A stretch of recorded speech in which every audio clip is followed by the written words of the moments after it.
Hello friends नमस्कार जय जगन्नाथ मु सुजित आपको स्वागत करुच्ची आम हांडी छड़ गोटे नुआ वीडियो को। आज हूँ शुक्रवार कि संक्रांति तेणु आज आम भेज उपर बनइबा। आज मुझे बनई आमर रेस्टोरेंट स्टाइल भेज कड़ाई आ गोटे छुंक मरा दही पखाड़। चलो स्टार्ट करिए वीडियो। भेज कड़ाई मुझे देखते फुलकोबी गोटे फुलकोबी नहीं मीडियम साइज रोपर देखो मुझे काटी रखी आलू गाजर और बीटरूट तापर को आम ग्रीन वेजिटेबल नहीं पोटल आमर झुड़ंग और बीन्स तापर एठार देखो मैंने कैप्सिकम गोटे कैप्सिकम आ कि कखार को अमृतभंडा को चॉप कर नहीं तापर गोटे बैगण आउ कि चॉप्ड पियाज आउ एथे देखो मैं सोया बड़ी को बॉइल करके नहीं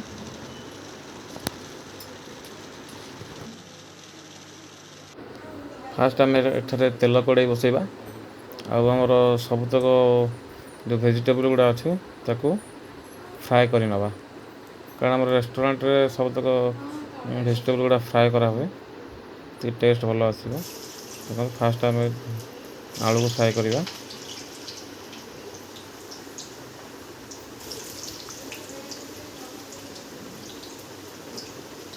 आलूटा आम कि समय 2 मिनट फ्राए हो गला पर से आलू आम पकईदे आमर गाजर आउ बीट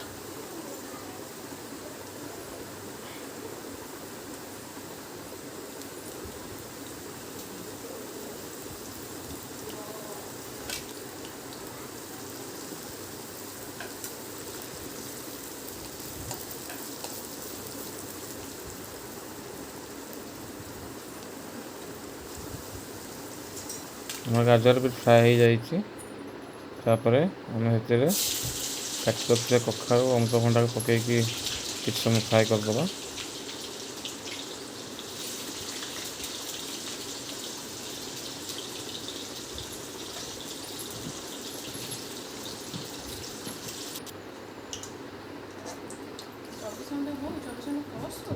फ्राए हो जाए कखार अमृतभंडा ताको आम काढ़ीदे।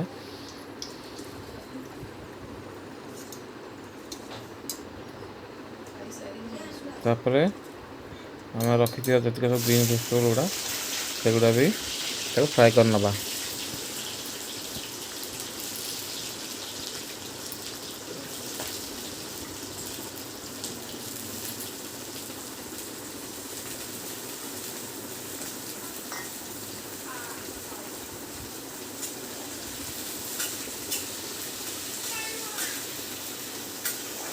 फ्राए हो जाए तापर आमर जी कोबी गुड़ा सब कोबी गुड़ा आम फ्राए कर नवा।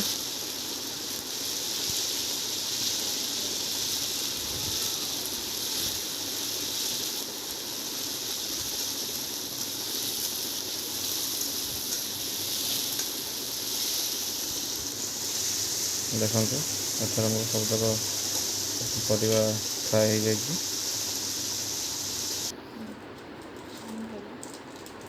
आम सबतक फ्राएड करने को आम मैरिनेट करदे। आम कि आमचूर पाउडर रेड चिली पाउडर आउ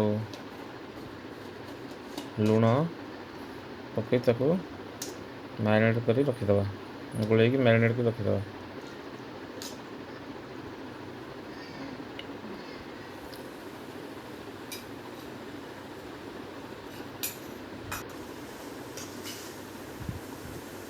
तेणु देखो बॉइल कर रखा सोया बड़ी को भी मिसई तापर आम आर ग्रेवी मसला प्रिपेरेसन करवा। ये ग्रेवी नुहे ये आम ड्राए मैक्सिमम हुए आम मसला प्रिपेरेसन करवा। तार आम से तेल कड़े कि आम गोटा मसला कि तेजपत्र बड़ इलायची दालचीनी दुटा ग्रीन इलायची 3-4टा गोलमरीच लवंग पकईद तापर आम ए छोट छोट काटी रखिए पिज को पकेबा। पिजटा आमर फ्राए हो गला पिज को आम पूरा लाल है फ्राए करवा ब्राउन है पर्यंत पिजटा फ्राए हो गला आम गोटा काजू ऐड करदे।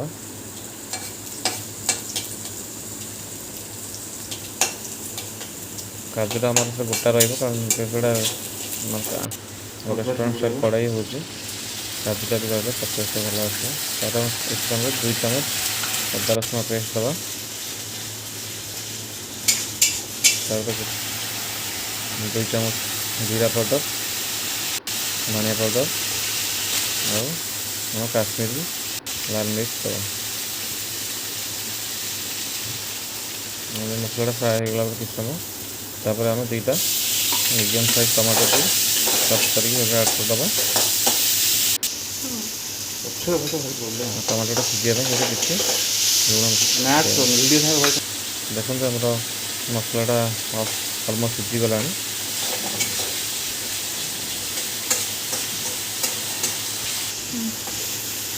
ये स्टेज रे आम मसला किसी पर्सन काढ़ीदे काढ़ी ग्राइंडिंग करी पुणी ये मसला ऐड करवा। ग्राइंडिंग कले मसला टी कंसिस्टेंसी बढ़ी ग्रेवीटा टी भल हम देखो किंतु गोटा मसला जोड़ा पकई से गुड़ा आम बाछीदे से ग्राइंडिंग करवानी से ग्राइंडिंग कले टेस्टा टी भल आसवन गोटा रही टेस्टा स्लो स्लो आम मिसले फ्लेवर भल आस देखो ग्राइंडिंग करके मसला ऐड करदेली मसला हो आसला गरम मसला और कसूरी मेथी ऐड करदे। मसलाटा भी पूरा हो जाए संपूर्ण हो जाए आम एठारे सबतक वेजिटेबल गुड़ा भी ऐड करदे।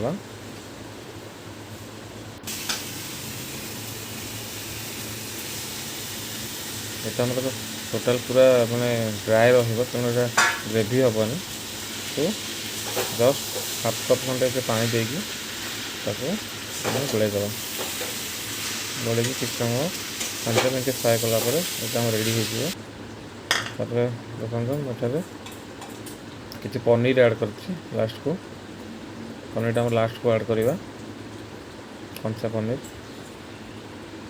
पनीर आम सॉफ्ट भी रही मसला भी सोक करदे।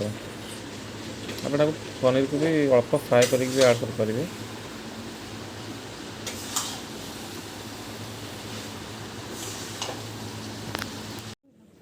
तापर चलते प्रस्तुत करवा आमर दही पखाल। देखो एथर आम अरुआ भात को रांधिकी आम पखाला रखाई तादे आम दही ऐड करदे। तापर किसी आम कटा पुदीना पत्र और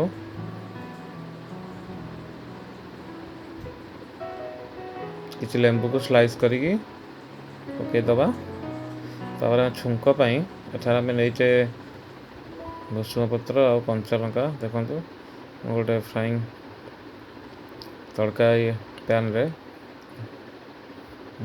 तेल नवा तेल आम कि सोरिष और जीरा ऐड करवा। तापर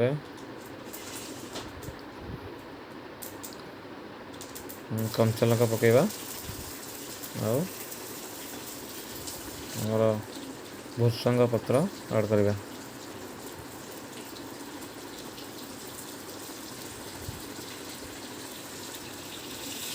भुसंग पत्र ऐड कर छुंका भी प्रस्तुत हो जाए पखाल मिसईदे।